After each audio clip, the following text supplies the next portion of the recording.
সন্ধ্যা হয়ে এলো, পঙ্গু মানুষ সেই বেলা 10টায় দুটো ভাতে ভাত মুখে দিয়ে বেরিয়েছে, বলে গেল বিল পাস হয়ে আছে, আমি টাকা পেলেই চলে আসবো। কিন্তু এত দেরি হচ্ছে কেন মা?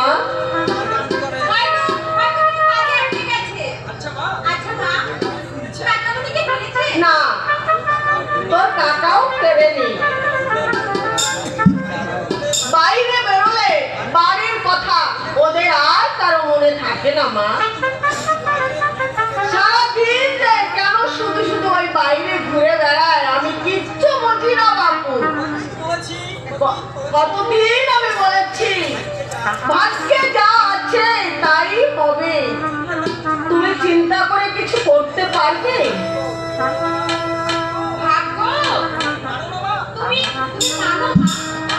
মানি বই কি, ভাগ্য খারাপ না হলে তোর বাবার অকালে হাতটা কাটা যাবে কেন? সকালে খেয়ে দে নাইট ডিউটিতে বেরোলো, ভোরবেলা সংবাদ এলো অ্যাক্সিডেন্ট করেছে, ওই হাসপাতালে। দেখো মা, ভাগ্য এসব হচ্ছে দুর্বল মনের চিন্তা। ভগবান ঘটে না মা, আসলে মুহূর্তেই দুর্ঘটনাগুলো ঘটে যায়। শুধু শুধু ভাগ্য কই দিয়া, এটা হচ্ছে মানুষের অন্ধবিশ্বাস।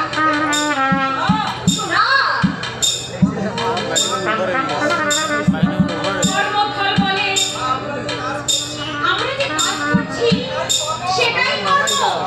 ভালো কাজ করলে ভালো ফল হবে, আর খারাপ কাজ করলে শাস্তি পেতে হবে।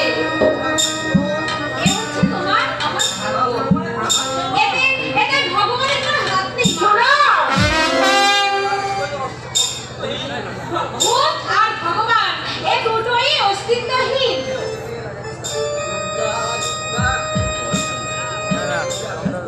দুর্গা দুর্গা, অপরাধ তুমি নিও না ঠাকুর। এই ভোর সন্ধ্যা বেলায় কে অলক্ষণে কথাটা বলে গেল? দু পাতা লেখাপড়া শিখে ভগবানের অস্তিত্ব মানতে চায় না, কিন্তু আমি তো জানি ঠাকুর তুমি আছো, তুমি আছো, তুমি আছো।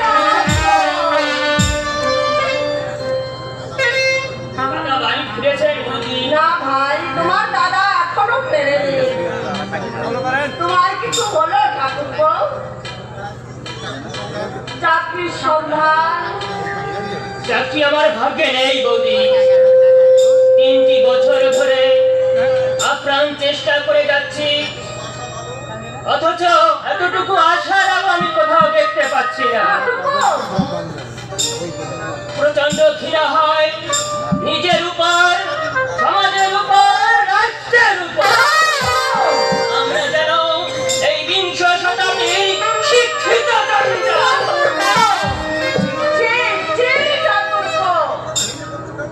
এমনি করে তুমি ভেঙে পড়ছো কেন? আর হোক কাল হোক, একটা কিছু হবেই ভাই। পারছি না বৌদি, আমি পারছি না। বেকার জীবনের দুর্বিষহ যন্ত্রণা আমি আর সহ্য করতে পারি না। প্রতিটি মুহূর্তে এই পৃথিবীটাকে মনে হচ্ছে একটা ভ্রাম্যমাণ লোক। যারা চাকরি পেয়েছে তারা এমন করুণার দৃষ্টি নিয়ে তাকাচ্ছে, অথচ আমি তো জানি আমার চেয়ে বেশি যোগ্যতা তাদের নেই। তুমি নৈরাশ্য মুক্ত ঠাকুরপো। নৈরাশ্য, হতাশা, আত্মগ্লানি এমনি আসে না বৌদি। বিয়ে পাশ করেও একটা চাকরি যদি আমি না করতে পারি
হয় ভাই?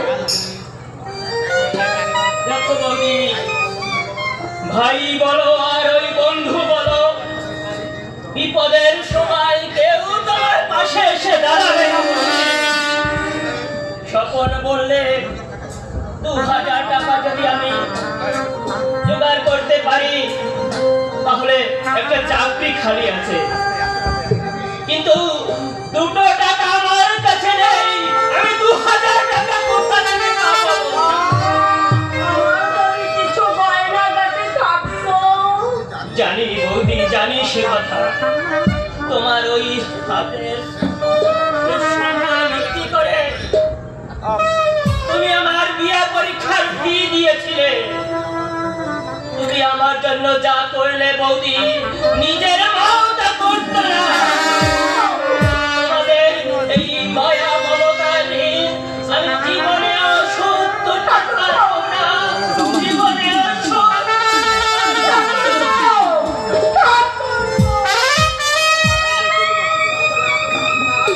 আমি এত রাত সন্ধ্যায় ঠাকুরের কাছে প্রার্থনা করি, হে ঠাকুর, মোর একটা চাকরি বাকরি তুমি করে দাও।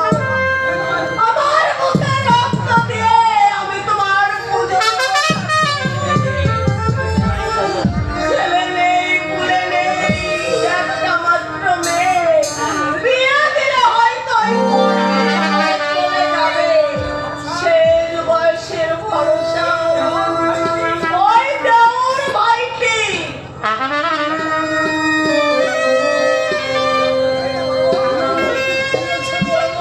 না, এই তো ফিরলো। তোমার এত দেরি হলো? কোনো ব্যবস্থা করতে পেরেছে নিরু? না, চেষ্টা তো করছে। সেই সকালে বেরিয়েছে আর এইমাত্র ফিরেছে। চেষ্টা করেও যদি চাকরি না পায়, চেষ্টাই করে যান। আমি আমি মারা যাওয়ার পর যদিও চাকরি পাই, আমি আমি বেঁচে থাকতে হয়তো ওর কিচ্ছু হবে না। এমনই ভাগ্য করে আমি আমি যদি মুঠো করে সোনা ধরি, আর আর আমি যেদিকেই তাকাই শুধু নয়নের কেন তুমি দুঃখ পাচ্ছ বলো? অভাব তো মানুষের চিরদিন থাকে না। আমার আমার অভাব চিরদিন থাকবে। আমি যতদিন বেঁচে আছি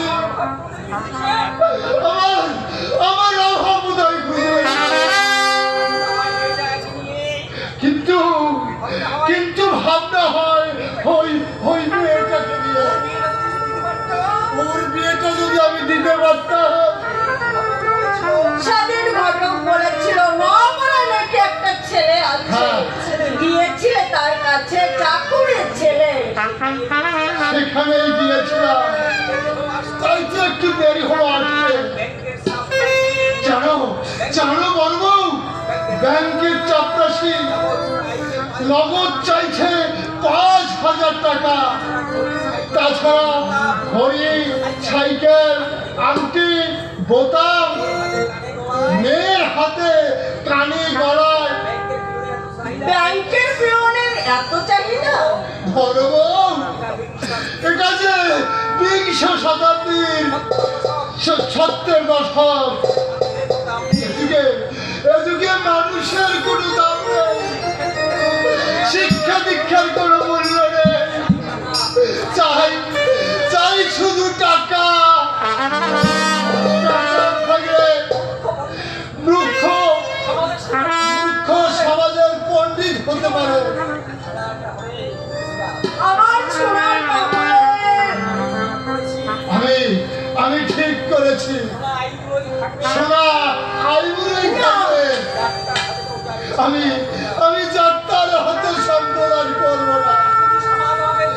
তাতে যদি এই সমাজ আমাকে নিন্দা করে, করুক।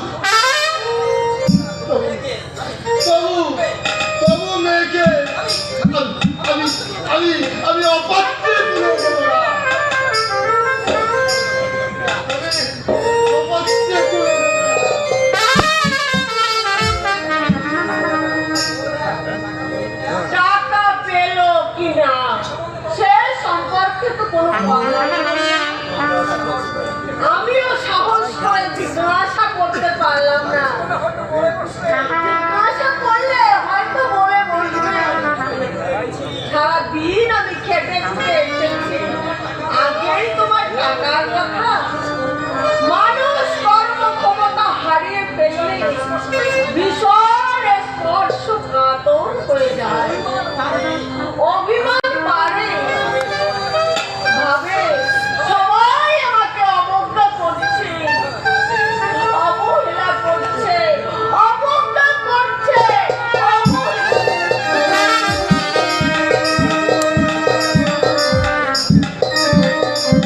না, আমি ভাগ্যের কাছে হার মানবো না। একটা কিছু আমাকে করতেই হবে। 2000 টাকা যদি পেতাম, স্বপন যে চাকরির কথা বলেছিল চাকরিটা আমার হয়ে যেত।